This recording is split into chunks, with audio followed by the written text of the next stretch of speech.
Welcome to the Big Biz Show. Taking care of business. You want fast-talking, hard-hitting discussions on business and finance? Maybe with a barroom slant and some really salty peanuts? We're not counting calories. We're counting cash. Before we get to the man with the financial plan, meet the money team. Costa, Mary, and Greg. Now Captain Finance himself, Sully. Wherever you are watching, wherever you are listening, welcome to the Big Biz Show. In other parts of the world, it's also known as the Large Financial Program, but I host it on a different network. I'm Costa, sitting in for Sully. I had an issue this morning, had to go to the eye doctor. Eye popped out, and we wish him the best. Of course, Mary Godwin with us, as usual, our executive producer, Greg Todoroff, and in studio, we always love to have him, because he's so good looking and has the greatest hair on earth, the Big Biz Show financial analyst, Howie Font, with us. I don't even pay him that much to say that. No. And I read it just like you type it out. Every time. I appreciate that. Yeah. You got to build a brand. Yeah. Did you have a good summer? It was eventful. Yeah. I mean, there was a lot of crap that went on. I think so. even financially, when you look at all that stuff. Yeah. No. I'm used to, and we say it quite a bit, that summers are lower impact, there's literally less volume in the market, so there's less volatility, less up and down. Sure. People are, money managers have lives too. I'm not supposed to say that, but they like to take vacations. They like to take vacations, and they do it a lot in the summer. They have children, and sell, damn you, sell. No, it really, you would, especially the bond market. It's crazy how much the boss being away affects like how much actual traction gets done. You're not going to let the analysts are there just to make sure, like, hey, if things tank, you can buy or sell very quickly and act right there. But you're not making moves. Yeah. It's just because the boss is away doesn't mean you get to make multi-million-dollar trades. Sure, that makes sense. Yeah. Oh my gosh. So I am used to this summer activity where, there's not as much going on. But we had the unfortunate event in Pennsylvania with former President Trump. Huge market activity. Yeah. It's an election year, so we had that on the Democratic and Republican side. Market moved both times. Mm-hmm. The unwinding of the yen trade, which we talked about, just the difference between interest rates in Japan and interest rates here. Mm-hmm. And, this is all in the background of rate cuts and high inflation coming down. So, yeah, it's been quite the summer. Mm-hmm. Can you look at... A long answer to your short question. No. That's why you're on the show, to explain it to cement heads like myself that, in very, very dumbed down terms. Can you look, though, at parts of the calendar year? And I'm not going to say be able to predict completely, but, Christmas, believe it or not, Christmas now is right around the corner. Yeah. Do you start seeing a trend down in people not spending as much money because as Eddie Murphy would say, you got to be able to afford the G.I. Joe with the Kung Fu grip for your kid and all that good stuff? I mean, how does that fluctuate? Yeah, I think there are points where you see certain behavior. Like if we see a spike in consumer spending right now, or in big box stores, purchase orders, I mean, everything for Christmas needs to be sent on a ship from the other side of the world by mid-October at the latest. Right. So that's a leading indicator. You can look at that and see how things are going to flow. And who doesn't love walking into Costco on Memorial Day weekend and already seeing Halloween stuff, and then July 4th I bought my blue pillow. I bought a ghost pillow yesterday at Target. I did it. Yeah. I did it. Yeah. That's why they do it, because people will buy it. I was like, this is the cutest little ghost $5 pillow I've ever seen. But now all the Christmas crap is on the end caps. Yep. Yeah. And it's not even Halloween, and the Halloween stuff has been pushed to the middle by the mixed nuts. Christmas used to be held back by Thanksgiving, though. That used to be like an inviolable barrier. Yeah. But when does it start now? Do we even have Thanksgiving anymore? Yeah. It's like Halloween, boom. Yeah. Christmas. All right, Howie Font, our financial analyst here on the Big Biz Show. When we get back, we're going to talk about that jobs market. There's great jobs numbers, and then the government comes out and says, well, there's really not good jobs numbers. Yeah. It was great. What are we left to think? We'll let you know as the Big Biz Show continues after this. Keep it here.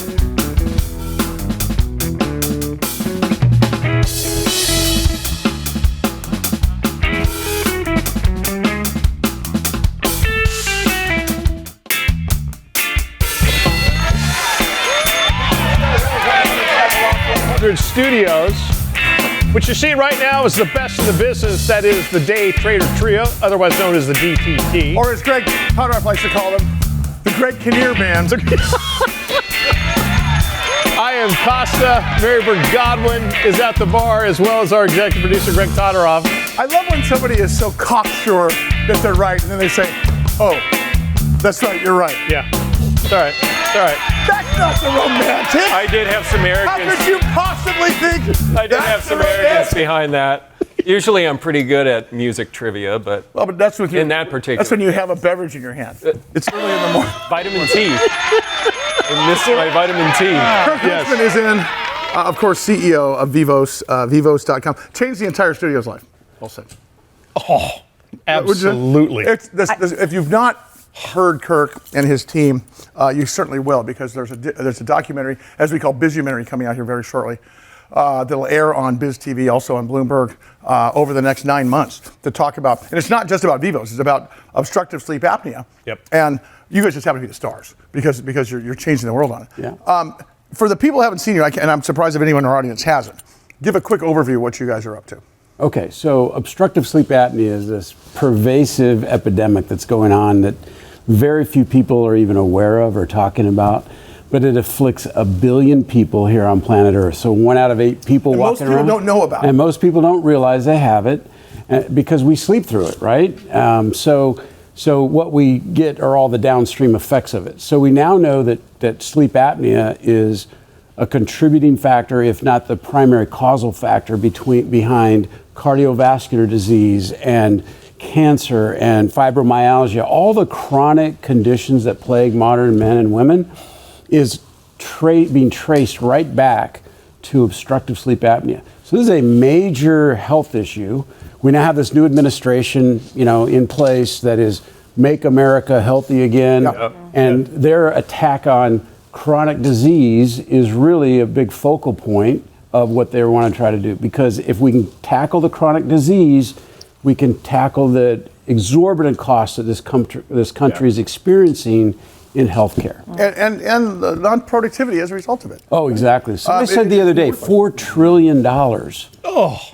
$4 trillion Lost productivity. due to all chronic diseases, not just obstructive sleep apnea. So our entry point into this whole, health cycle is through obstructive sleep apnea, but it just completely goes out into a lot of other things. So if you think in terms of how sleep apnea has been treated in the past, it's usually with a CPAP machine, right? Oh, yeah. A breathing device with a tube in your face next to the bed, right? This is not that. This is something completely, and I don't think the efficacy of that is as good as I think the public thinks, because it's been around so long. I think it's just the only thing out there, right? Yeah, so Or we're was talking the only thing. 40 years. So it was like 1985 that the first CPAPs started to come onto the market. So we're talking 40 years. And, I mean, would any of us drive a car that was 40 years old? And yet every day, millions of Americans are being put into CPAPs.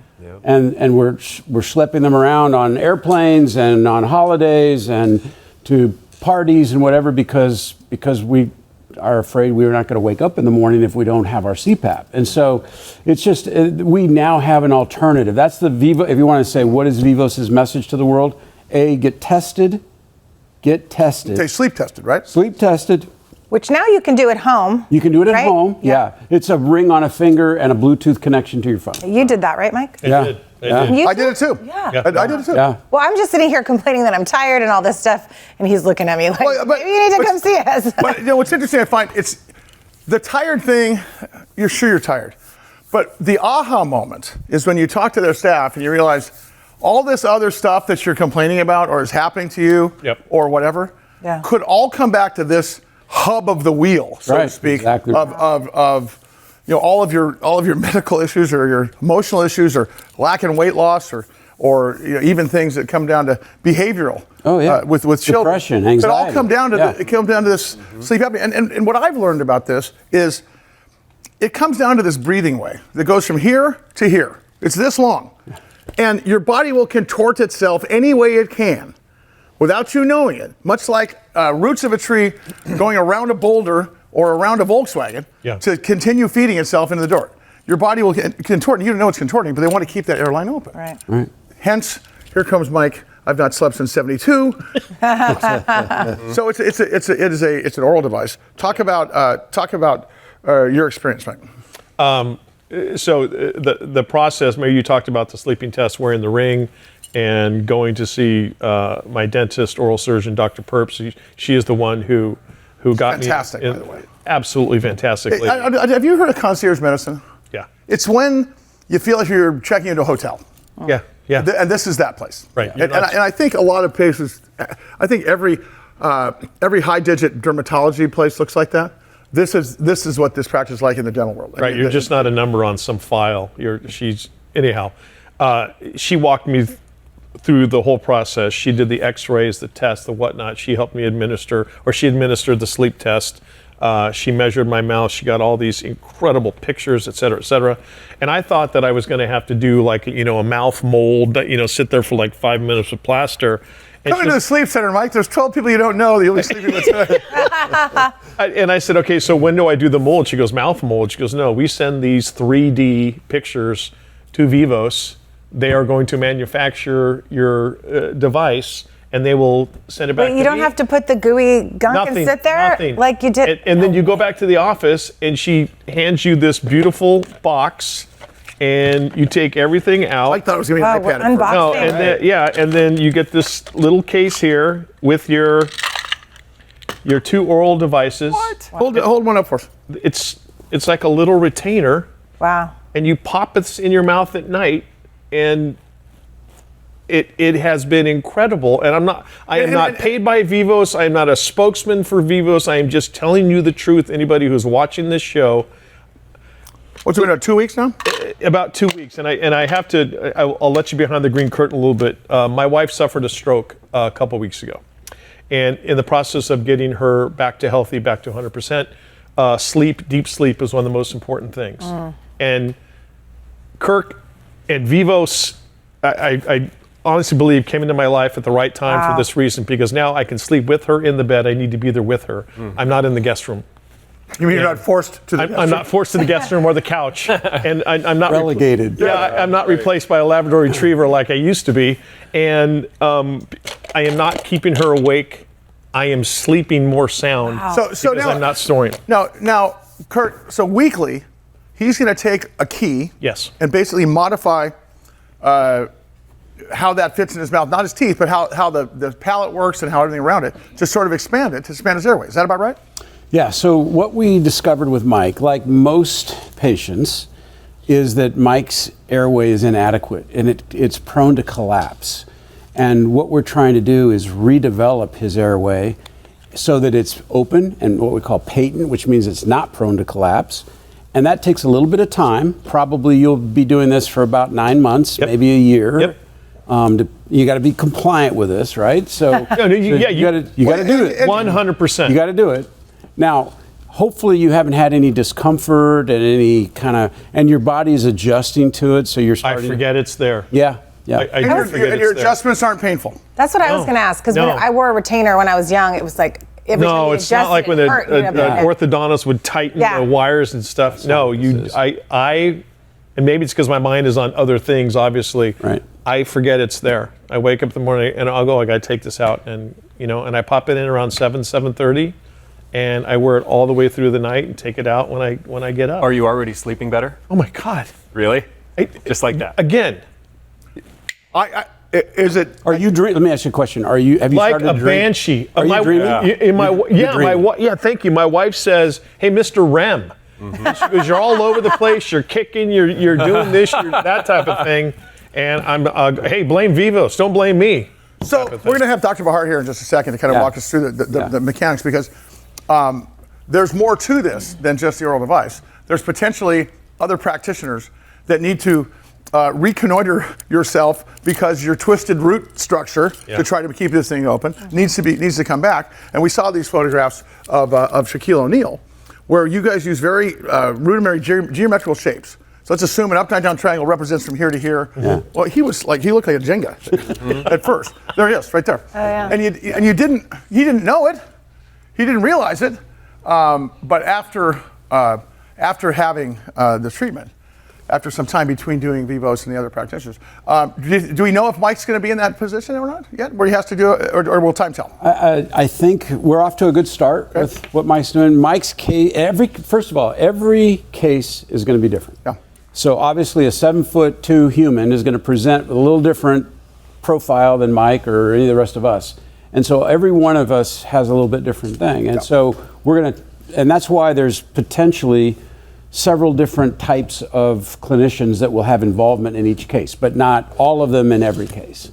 And so that's kind of where we're. And when you think about this, you can't deny that experiencing obstructive sleep apnea, it's life-threatening. Oh yeah. Every single night it's life-threatening. And that's a part of it that's a little interesting. We're going to talk to Dr. Bahar. She's going to be on the set here in just a second. She's going to walk you through how the sausage is made and the next steps here. Big Biz Show.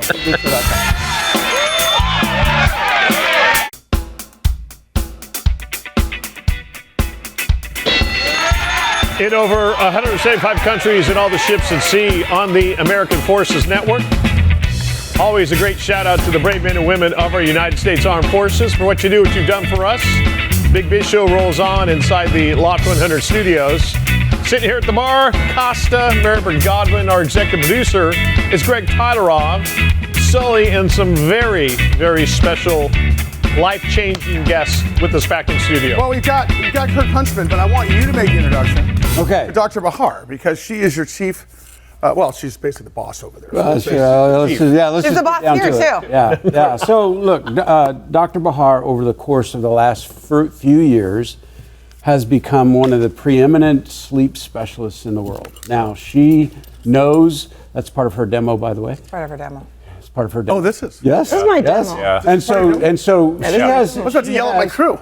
She has clients flying in from all over the world. She's got people in Dubai and the Middle East, and she's got people from Europe and South America. They're flying into Denver, Colorado to be treated by this woman for breathing and sleep disorders. We talked a little bit about this guy's breathing and sleep disorder, and what she would like to do today is just sort of describe for your audience in very succinct terms sort of what health is. So define health for us. What is health? We're in the era of chronic disease and health, and one thing that people don't understand is what is health. Health is not having symptoms and disease. This is health right here. This is health. This is you as one encapsulated system with a tight cap, and what's inside is all of our everything that's going on inside our body to regulate. What's outside is our structure, okay? And this is the world putting stressors on us, mental, physical, chemical, lifestyle, right? Look, this thing doesn't budge, does it? Okay. Compare that to this. It's got a leak. The stresses of the world come in. Sounds like Mike when he gets out of bed in the morning. And look, right? It can't. What's he doing there? I make him sleep here. I make him sleep here. How do you know about that? He walks by my poor Meg dumpster. calls us up and complains. Kirk for the win. When you come to see me or one of our doctors, this is you, okay? So this is what the medical doctors do. Let's CPAP you. We fixed it, right? Until By blowing that up, the CPAP is going to continuous positive air pressure. Blow that just back like up. that. Okay, so that's your airway, okay? Until you wake up and you take the CPAP off and go through the world, and the stressors of the world, physically, mentally, chemistry, come back, right. And you carry that to bed. Yeah, right. And you can't do that with that bottle. No. Just sealed up, got a tight seal. Resilience? Health is resilience, meaning that when what's inside and the structure can hold against what's outside, barometric pressure, nutrition, emotional, mental, this thing is sealed structurally and is full. What's inside is that resilience, right? Okay, now compare that to this. This guy's half full, okay? And take a bit of a beating. This is a less complex patient. And when you have a leak, this is the part where I would see as a dentist, this cap is the tongue at the roof, okay? So if you have all things going on for you, but you cannot breathe properly and your tongue is not at the roof of your mouth for whatever reason, this thing goes back to bed. So the cap is the tongue. I'm not going to do this for the purpose of demo, but imagine if this thing with a leaky cap goes vertical, what's going to happen when you're in a horizontal? Your adaptive capacity is leaking when you should be charging at night when you're asleep. So that's why this one only has half. And then you end up like this the next day. That's more like Mike. This is more like me, empty, like my soul. Me too. Yeah. Yes, that is actually true. And the fact of the matter is, people have different levels of complexity, and they've had different things happen to them in life, from the minute they were conceived, how they made it to the world through breath, and what kind of nutrition they had access to, and all that. So the difference between this two is one where it's complex and less, but the goal is to turn them into this. This is the goal, to seal this cap off, get their mouth and the tongue and the nose an opportunity to properly function, so that the night can be a restorative sleep, so that they keep filling this back up. Because who doesn't want to be 90 years old and like that? So Dr. You don't Bahar, want to be like this, right? So the idea is, as you're going through this, You don't want to be like this. well, but these are the other practitioners, right? When you take a look at it, because you mentioned something yesterday. It's not as simple as putting in appliance and turning the key. Yeah. So for me, and that's where I got the analogies from. There's other stuff going on. Correct. And my body has a root structure that's trying to keep this airway open. Correct. And it's contorting itself without me knowing it. Exactly. Just like Shaq. I say me and Shaq are a lot alike. That's Oh, yeah.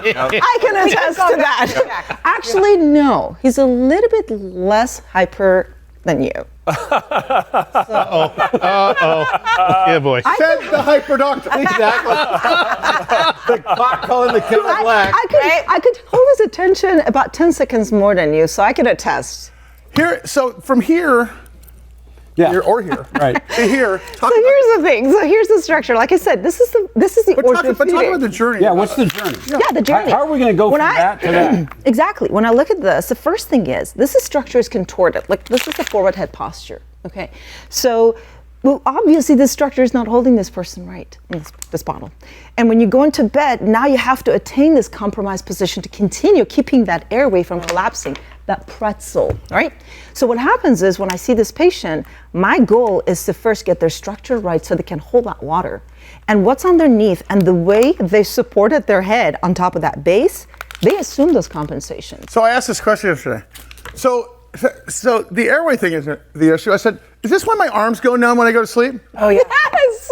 It's like, Me too. It's like, Okay. She goes, Yes. it's like, hey, Captain Obvious. Maybe it's not just an oral I device want that we to have to rename do. obstructive sleep apnea as the new foot and mouth disease. Oh, yeah, really. Right, because the way you're supporting your body on top of your base of support and where your head is in relation, because the most collapsible part of our airway is on the top.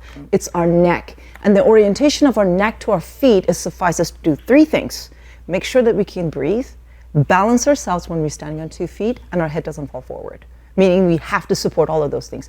Every level of compensation you assume is to suffice those three things. And you can't do that here, which is why we are leaking quality So sleep. I'll just tell you something really quick. I was on the phone this morning with a cardiologist from Chicago who said to me, Kirk, whenever you have a chance, make sure that the world hears the message that obstructive sleep apnea is cardiovascular disease. That's true. And so if you're feeling cardiovascular, things, it's because it's all connected. So a little inside baseball. So I am a little militant about a couple things. Credit report I check every single day, and I have a concierge doctor. I do a physical.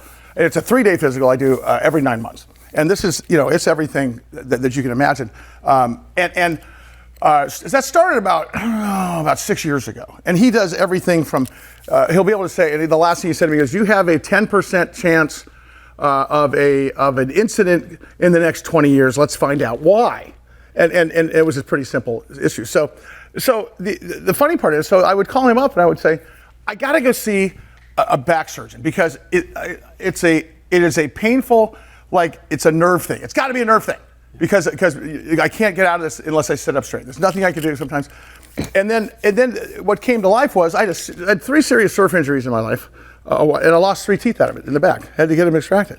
So all this comes together, and I'm talking to her yesterday saying, okay, wait a minute, all of these things could be related. Yes. All right, there is so much more that we need to talk about as far as what Vivos is doing to change people's lives and, in a sense, giving them their lives back, kicking that sleep apnea out the door. Kirk Huntsman, Dr. Bahar with us. Much more to come. Keep it right here on The Big Biz Show.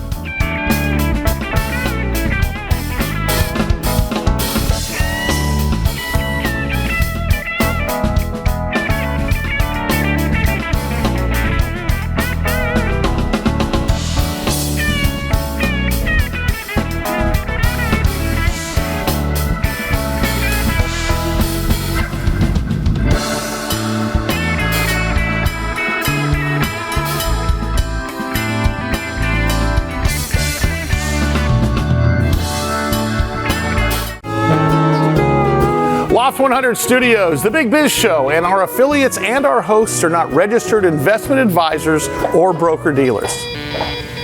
Our show hosts make no commitment that the purchase of securities of companies profiled or otherwise mentioned in our programming are suitable or advisable for any person, or that an investment in such securities will be profitable in general. Given the nature of the company's profile and the lack of an active trading market for the securities, investing is highly speculative and carries a certain high degree of risk. We profile selected publicly traded and privately held companies on our program. Most of these companies that we profile have provided compensation to Loft 100 Studios and its hosts for the profile coverage. From time to time, we sell shares of the companies profiled in the open market that we receive as compensation for coverage of client companies. But never sell stocks if we are speaking about interviewing or covering a public company who has paid compensation. Specific questions on compensation can be obtained by contacting producer@salientgroup.com. Listeners should verify all claims and do their own due diligence before investing in any securities mentioned on this program. Investing in securities is speculative and carries a high degree of risk. We encourage our investors to invest carefully and read the investor information available at the websites on the Securities and Exchange Commission at sec.gov and or the Financial Industry Regulatory Authority, FINRA, at www.finra.org. I like it. Hey, is that a rescue plane? In over 175 countries, all the ships at sea on the American Forces Network. As always, we salute the brave men and women of our United States Armed Forces for what they do, what they have done for us. Coming to you live from the Loft 100 Studios here in Southern California. I am Costa. That is Marybird Godwin. That man right there is Greg Todorov. Hello. And of course, the man behind the bar, as always, it's Sully. There you go. Greg got a call from a shareholder of a company called Singulate. That's right. What's the ticker symbol on that again? CING. Saying you got to talk to this guy, Shane Schaffer. It could be Schaffer, but nobody put the pronunciation on there, Greg. Mr. Executive Producer. So we're just going to call him Schaffer. He could be saying it wrong. It's Schaffer, but if he says Schaffer, we're just going to say he's saying it wrong. Feeling it's Schaefer. He is the CEO and chairman of Singulate, and of course, Singulate.com is their website. That's with a C. Maybe we can show that website up there in a second here. But Dr. Shane Schaffer, life-changing work that's worth the wait. This is about ADHD. Okay? Listening. Attention deficit hyperactivity disorder. That's the difference, Mary. I think you're ADD. I don't think you're ADHD. I think shut up. I'm ADHD. Can I tell you a story? When I was married, my wife at the time bought a book called Driven to Distraction. And she goes, I think this is you. And there's like the big 10 commandments of ADD, like falls asleep while reading, interrupts, snaps judgment. So she gives me the book and I start reading the book and I'm like, oh my God, I could have changed. Well, Roger, for example, I could have said Sully. Like every single name was you. I'm all those things too. Bring in the doctor. Bring him in. Dr. Schaffer. Shane, See? Hey, hold on, I'm talking. By the way, first of all, is it Schaffer or Schaffer? It's Schaffer, but call me Shane. You're saying who have you ever met named Schaffer? Stop interrupting. You're saying it wrong. He's like going, I've got a case study here that's going to Harvard eventually. We do have the perfect ADHD news here, I tell you. This is great. Can I tell you something? I've named it the bug because I think I have it under control in so much that I don't think I could work a mixing board and a soundboard, have notes on you, have a camera here, a microphone, people in studio, and you on Zoom without sort of having that sort of bug that I call it, if you can tame that bug. But maybe I could, you're the doctor. You're describing it perfectly, actually. Yeah. No, you're describing it perfectly. I mean, there's three components to it: inattentiveness, hyperactivity, and impulsivity. As you think of kids, you think of that little boy, right, who probably encompasses all three of those elements. You take the younger female or the little girl, they oftentimes don't have the impulsivity or hyperactivity. But then now let's move into adulthood. And look, I know I have a little bit of ADHD, but if you look at adulthood, that impulsivity can sometimes still be there where you interrupt people. The hyperactivity typically is gone by then. Hey, Shane, hold on a second. I'm buying a car right now. I was joking around. I go, squirrel. Yeah, he said, no, it's true. There might be a squirrel over here, so yeah. So what did you call this? The genesis of Singulate. How is that found? What is it, first of all? How is it founded? How has it evolved? So on and so forth. Yeah, so the company started with me and two other guys. So Dr. Raul Silva, Dr. Matthew Brahms, these are two of the most preeminent key opinion leaders in ADHD. And I had the good fortune of, while I was at Novartis, working with these guys. And fast forward now to 2013, we're at a barbecue, July 4th, at Dr. Silva's house. And it could have been the perfect mixture of Coors Light and barbecue, but those guys were lamenting the fact that ADHD, we've been treating it for 60 years at the time, now 70 years, with the two same medications, Adderall, amphetamines, and methylphenidates like Ritalin and Concerta. And the problem has been, and it still is, there's no medication out there that lasts the entire active day. And that's what our goal is. Our goal is to provide a medication that has a fast onset, lasts the entire active day, no booster doses needed, and simply put, as we sat there around the barbecue, was, let's do this. Why don't we solve this problem? So when I named the company Singulate, it's because in the prefrontal cortex, that's where your cingulate gyrus is. And the anterior cingulate is where all of your executive function occurs. And that was the beginning of Singulate Therapeutics, and now we're public, the ticker CING, right? So we've come a long way, but our goal is really, we want to build the best product for patients and providers and make it something that payers want to reimburse for. Dr. Shane Schaffer, Chairman, CEO, Singulate, their ticker symbol CING. Shane, when it comes to little kids with ADHD and ADD, things like that, do their brains shut off at night when they sleep? Or are they constantly on the hamster wheel? It's a great point, great question. So it depends on the patient, number one, and it depends on the severity of the disorder. So again, mild ADHD, the first thing I always say, and by the way, I'm a pharmacist by training, but I've been in ADHD for, 25 years now, and work with some of the top psychs. So I'll call it a pseudo psych, but not an MD. But the fact is, our doctors talk about this all the time. The mind of an ADHD patient never turns off. And that's why when you look at our pharmacokinetic profile, the way we've designed our medication is so there's a little bit of stimulant in the body still, in the blood system, which has the ability to help that ADHD patient get to rest, to get to sleep. You don't want blood levels, at midnight, but 8, 7, 8, 9 in the evening, low blood levels will do exactly what you're talking about and help that brain turn off. Hey, let me ask you. Let me ask you a question about that, because I know it's something that I have slayed the dragon so much, and I think over the years I've gotten better at it because you have to actively kill the little black head that the monster in Men in Black that pops up. You have to shoot him down every once in a while. Right. But I will tell you, I've struggled with sleep my whole life, and I'm assuming, because I'm not on any medication for ADHD. When I took Ritalin as an adult, I felt like it was prescription grade speed. I wanted a couple beers. It was not a good thing. It was like, hey, this feels pretty good. It shouldn't feel this good. And I know what it's supposed to do is it does the opposite to folks with ADHD or ADD when you have a stimulant like that. Is there a tie-in with your drug potentially, not only with ADHD, but other maladies, like for sleep, for example? So just had a conversation with a very well-renowned insomnia expert, ironically, last week. This guy has done amazing work in the insomnia category. So if you're like me, Sully, here's me.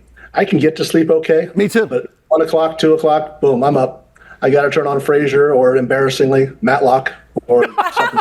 Are you? Wait a second. Love those. And this isn't the new Matlock either. This is the old one. My mom was in the fall asleep in front of Matlock Club.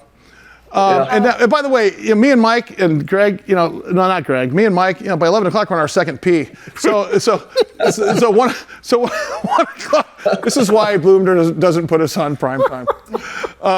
But yes, 1 o'clock, 2 o'clock and I just want to go. It's the worst feeling. Because being in television and radio my entire career, 4:30 is okay. 4:30, 5 o'clock. But if I wake up at 2, it's 9 times out of 10 done. It's miserable. Yeah. So I'm glad you have that.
show continues.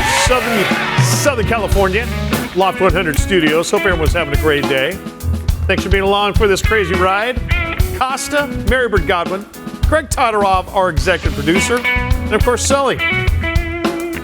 Big Biz Show. Thanks for swinging by today. So good.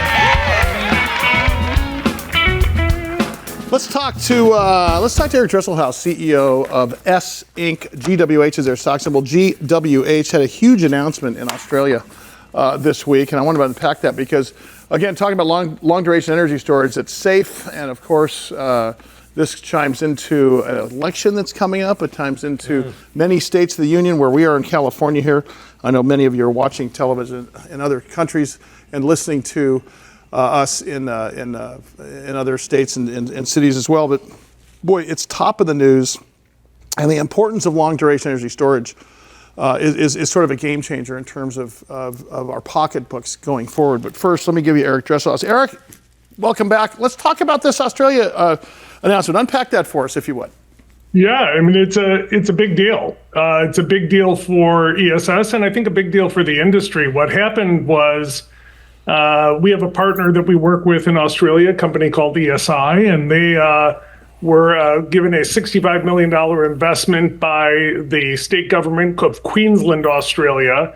And that's important because they are also the largest buyer of batteries in Australia right now. They've set a target of something north of 3 or 4 gigawatts of batteries. And so this is it's an investment, it's a large commercial deal, and I think it's really going to set the tone not only for the rest of Australia, but really set a model for other countries around the world. So we're excited as we could be. You know, one of these things we've talked about, Eric, in the past is proof of concept and adoption. And this just goes to that column, doesn't it? I mean, and you just mentioned this opens the door and on-ramps to other countries and hopefully accelerates the U.S., correct? Yeah, well, I think what it says to people is we've moved past the let's try it and see if we like it phase, and let's get on to doing it at scale. Because, you know, one thing about infrastructure, whether you're building grids or highways, is it takes a long time to build it. So if you want to be somewhere, you know, get to a destination by 2030, you better be, you know, actively building today, or you'll just run out of time. So I think the message here is it's prime time and ready to scale. Eric Dresselhuys, CEO of S Incorporated, ESS Incorporated, their ticker symbol GWH. Eric, the last time we had you on, we had just had a massive lithium battery fire here in San Diego. The whole county stunk like burning tires and whatnot. When incidences like that happen, nationally or internationally, do you see an uptick of either people calling you or businesses starting to talk in terms of we need to change the way the batteries we use and the way we store our energy? And in addition to that, you were at a conference when this happened. Yeah. Was it even talked about then? I think you mentioned something about it. It was all the buzz on the conference floor. I think the short answer is yes. People start to, when the first one happens, you think it's an anomaly. The second one happens, you hope it's not a trend. But I think that was the fourth lithium battery fire in San Diego County this year. Yeah. So at some point you just have to kind of wonder, is this really the right technology for this job? Lithium's great in your cell phone, lithium's great at small scale, but when you do it at large scale, it shows a consistent pattern of having these kinds of safety issues. And, you know, one of the things that we see happening in the world of batteries these days is people want to put the batteries closer to where human beings live, right? Because that's where we need the resiliency and the reliability on the grid. And that's just not compatible with something that's going to have a safety issue. The thing that's interesting here is you and I first started talking about a year or so ago, and we were talking about how we saw the long duration energy market going over the next 10 years. I got to say, that's accelerated from what you and I both thought at the very beginning. Would you agree with that at this point? Yeah, absolutely. I mean, it's I suppose it's common to other technology trends we see, but these things really gain momentum. And the more we get out in the field, the more announcements we make, like the one that happened in Australia, it just kind of creates a flywheel effect to acceleration. It becomes easy for people in the world of utilities and cities and governments to do things that other people are doing. That's doesn't take as much creativity. So as a younger company and a newer technology, these are all like massively energizing to the effort. The name of the company, of course, is S Inc. GWH is a stock symbol. Eric, we ask this every time you're on there, but I'm going to continue asking this. I think it's interesting because you guys are sort of at the tip of the spear here for disruption in your business. What are you looking forward to most for the last quarter of the year, and then, of course, over the next 18 months, and as much as you can share with us? Yeah, well, we've been really open about the fact that we're starting to turn the crank here and ramping up our manufacturing capabilities. We announced a big financing with the EXIM Bank of the U.S., the Export-Import Bank, to help use low-cost interest loans to help build the manufacturing capability on very favorable terms. So we're implementing against that and just shipping more product and continuing to work with the regulators to get the regulatory mandates moving in the right direction. And I think we're going to have a great finish to the year. Love it. He is Eric Dresselhuys, CEO, S Incorporated, ESS Incorporated, their ticker symbol, GWH, making big things happen. There you go. Eric, Thanks, Eric. Always appreciate it from you, man. How's your EV? Oh, it's good. No, is it almost done? Because there was a tragic fender bender in the EV world. Oh. Which is a distant cousin from long-term energy storage. But I completely see that Greg's driving a rental or a borrowed now because it's not been washed in 45 days. And he is very specific about all his stuff being. Oh, you noticed that, did I hit a Tesla you? 2 weeks ago. You got a Tesla? I hit a Tesla. You hit a Tesla? With a van. I was driving a 15-passenger van. God bless you. God bless you. One at a time. We're going to knock about one 8,000-pound car It was a rental car, and I got the extra insurance. Bam. See you tomorrow. Sorry.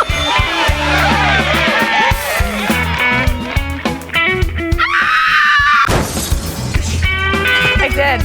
And then she did this.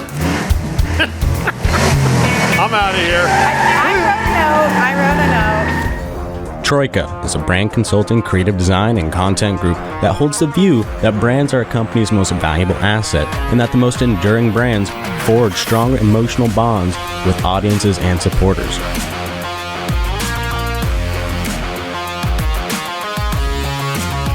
To assist brands in converting audiences into ardent fans, they adopt a fan-centric perspective that guides the way they think, create, and design. Their craft is a blend of art and strategic thinking to create a holistic and meaningful brand experience that builds highly engaged, loyal audiences. Using immersive live experiences, brand partnerships, PR, social media, and influencer marketing, Mission is a communications company that helps brands stand out by interacting with consumers from a cultural perspective.